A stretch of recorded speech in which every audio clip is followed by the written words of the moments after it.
एक औरत जब रिश्ता निभाती है तो सिर्फ किसी एक इंसान से नहीं, वो पूरे परिवार से रिश्ता निभाती है। फिर भी आजकल सवाल ये है कि रिश्ते टूट क्यों जाते हैं? गलती प्यार की है या उम्मीदों की? तो आज इसी विषय पर मैं महिलाओं के रिश्तों की बात करूंगी कि जिस परिवार में वो जाती हैं वहाँ रिश्ते क्यों टूटते हैं, क्यों उनसे वैसा व्यवहार होता है जिसके कारण रिश्तों में दरार आनी शुरू हो जाती है।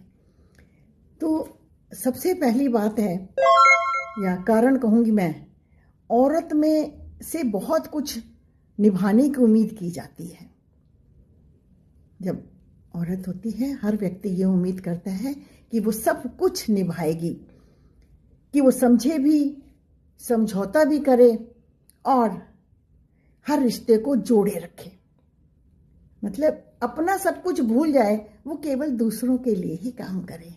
और जब वो दूसरों के लिए काम करते हैं तो घर की कोई भी अगर सम्मान की बात है, इज्जत की बात है, तो औरतों के ऊपर रख दी जाती है कि तुम्हारे कारण ही ये हुआ, अगर तुम इसको अच्छे से करते तो ये ना होता। तो इसलिए औरत के ऊपर जब सारी बोझ लाद दिया जाता है तो वहाँ प्यार थोड़ा कम होने लगता है और प्यार टूटने के कगार पर आ जाता है। जब बोझ ज़्यादा होता है तो रिश्ता भी टूटने लगता है।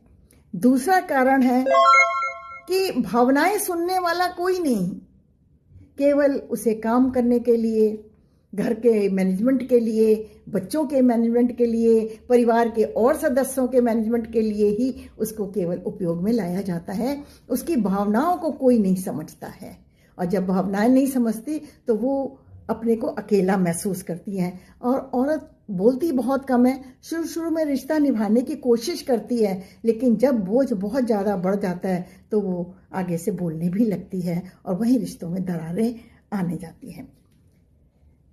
जब उसकी बातों को अनसुना किया जाता है, बार बार उसकी बातों को नहीं सुना जाता, तो वो अंदर से टूटने लगती है, और टूटने लगती है वहीं रिश्तों में दरारें पड़ने लगती हैं। तीसरा है कारण जो बहुत बड़ा है, परिवार में अकेलापन। परिवार में सारे रिश्ते होते हैं, सब लोग होते हैं, सबसे बातचीत होती है, लेकिन फिर भी उस घर में वो अपने को अकेला समझती है, क्योंकि उसके को भावनाएं उसकी कोई नहीं समझता। केवल उसको यही समझते हैं कि ये काम करने के लिए है, ये काम कर रही है। उसकी भावनाओं को ना समझने के कारण वो अकेलापन महसूस करती है, और धीरे धीरे उसके मन में भी बोझ बढ़ता जाता है और दूरियां भी बढ़ने लगती हैं। पूरा घर भरा हुआ है, सब लोग हैं, लेकिन वो अपने को अकेला ही महसूस करती है। और क्योंकि सबको निभाते निभाते कोई उसके हिस्से को नहीं समझता, इसी कारण भीड़ में भी वो तन्हाई महसूस करती है। तो इसलिए कोशिश ये करनी चाहिए कि घर में महिला के साथ भी सभी लोगों को जोड़ा रहना चाहिए। नेक्स्ट कारण मैं बताऊं, प्यार कम नहीं होता। प्यार उसके लिए कम नहीं होता, सम्मान की कमी है।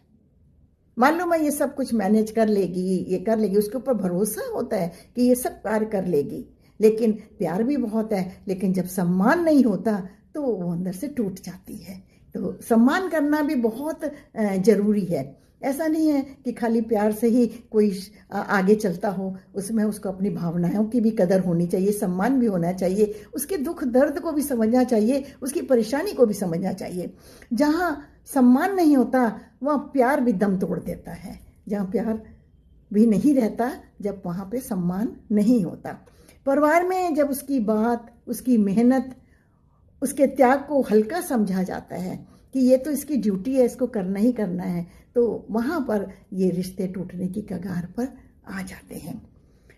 हर बार नेक्स्ट कारण है कि हर बार उसी से समझौता क्यों उम्मीद की जाती है कि वही हर टाइम समझौता करे। ऐसा क्यों होता है?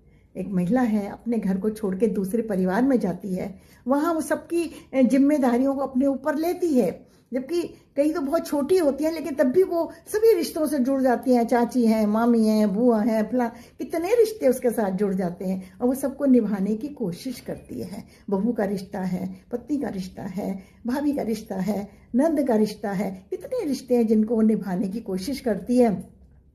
तो हर बार समझौता उसी का होता है कि वही निभाए, बाकी लोग चाहे निभाएं चाहे ना निभाएं।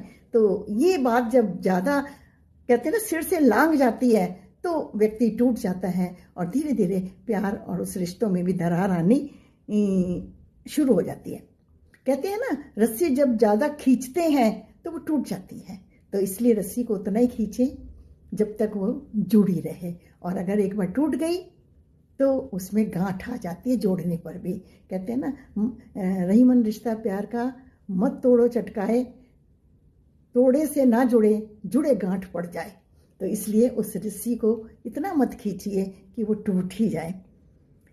और सबसे बड़ी बात है, उस महिला के ऊपर जो कारण है, उम्मीदें बिना पूछे उसको थोप दी जाती हैं, उसके ऊपर डाल दी जाती हैं कि बच्चों ने सुबह स्कूल जाना है, आज उसको ये चाहिए, आज उसको ये चाहिए। कई बार तो बाहर के काम के लिए भी महिला को ही कहते हैं कि भाई हम तो नौकरी करते हैं, हमारे पास टाइम नहीं है, अब उनकी मदर को भी वही देखें, उन बीमार हैं तो उनकी तीमारदारी भी वही करें, दवाई भी वही लेके आए, बच्चों को पढ़ाए भी वही, बच्चों को नाश्ता, मतलब सारी जिम्मेदारी एक महिला पे जब सौंप दी जाती है और कोई कोऑपरेट नहीं करता तो वहाँ धीरे धीरे भी वो थकने लगती है, निराश होने लगती है और फिर वो टूटने के कगार पे आ जाती है। तो ये हमेशा हर उम्मीद को उसके ऊपर ना थोप दें, उसमें आपस में सब लोग मिलजुल के समझौता करके कार्य करें तो वो प्यार और सम्मान बढ़ा रहता है। तो इसलिए हमेशा कोशिश करनी चाहिए कि किसी से इतनी उम्मीद ना की जाए कि वो उम्मीदों से ही घबरा कर अपने को अलग महसूस करने लगे या अलग हो जाए। तो अंत में मैं यही कहूँगी कि जो ये रिश्ते टूट रहे हैं आजकल समाज में, शादी के बंधन टूट रहे हैं और कई कई साल बाद टूट रहे हैं, उसका कारण यही है कि वहाँ पर उनको सम्मान नहीं दिया जाता। और कई बार ऐसा मैं ये भी कहूँगी साथ में कि जहाँ बहुत सम्मान भी दिया जाता है वहाँ भी रिश्ते को टूटने के कगार पे आ जाते हैं, क्योंकि उसमें अहम की भावना आ जाती है, मैं की भावना आ जाती है कि मैं ही सब कुछ करती हूँ और तो कोई कुछ नहीं करता। तो बैलेंस एक रखना चाहिए, एक संतुलन रखना चाहिए और तब जाके आगे बढ़ना चाहिए। तो रिश्तों में भी मजबूती रहती है, प्यार भी रहता है और रिश्ते दूर तक, देर तक, बहुत समय तक भी चलते हैं। अगर रिश्ते इसलिए नहीं टूटते कि औरतें निभाना नहीं जानती, रिश्ते इसलिए नहीं टूटते कि औरतें निभाना नहीं जानती, रिश्ते इसलिए टूटते हैं क्योंकि निभाते निभाते कोई भी उनकी ज़रूरत नहीं समझता, कोई भी उनकी ज़रूरत नहीं समझता। अगर परिवार थोड़ा सा सुनना सीख ले, थोड़ा साथ देना सीख ले और तो रिश्ते आज भी बच सकते हैं और रिश्ते बहुत लंबे समय तक चल सकते हैं और रिश्तों में दरार नहीं आ सकती है। तो अगर वीडियो अच्छा लगे आपको तो लाइक, कमेंट एंड शेयर ज़रूर करिएगा और आगे भी इस तरह का वीडियो आप चाहते हैं तो ज़रूर मुझे कमेंट बॉक्स में लिखिएगा ताकि मैं आगे भी ऐसे वीडियो आपके लिए बना सकूं। Thank you.